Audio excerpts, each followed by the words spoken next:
The Los Angeles County Board of Supervisors on Tuesday, November 10, were set to consider an effort to investigate ways to remove Los Angeles County Sheriff Alex Villanueva from office. The effort was delayed on Tuesday, October 27, after its main sponsor on the Board of Supervisors offered to give more time to his colleagues to weigh it.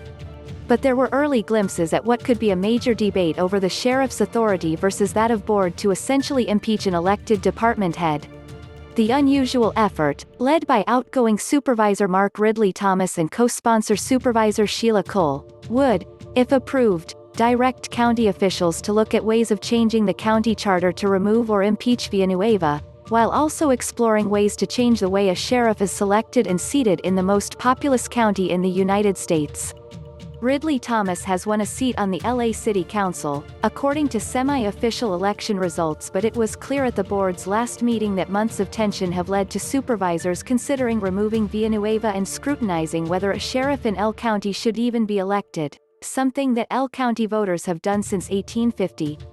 Given the recent but persistent refusal to provide the transparency and accountability that the community rightly demands, the county should consider whether the status of the sheriff's office should be re-examined in order to better serve the more than 10 million residents of the county, reads the motion.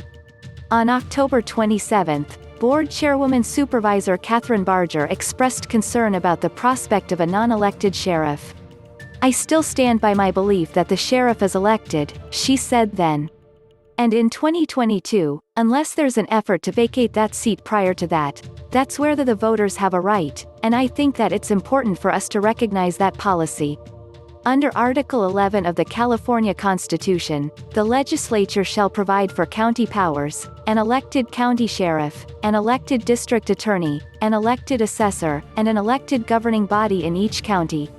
Still, the motion seeks to explore legislative changes required to authorize an appointed sheriff, and what it would take to amend the California Constitution and county charter to do it. Cole, a leader in the effort to reimagine L County law enforcement, said the time is ripe for such reform. Indeed, the measure comes in front of the board in the wake of the passage of Measure J, which voters approved on November 3, changing the county's charter to allow for a baseline of 10% of general fund revenue to be set aside for alternatives to incarceration. "It's very unusual in the state of California to elect the head of a law enforcement agency," she said in October. She suggested that L County emulate local municipal agencies where the mayor or the local city council appoint the police chief.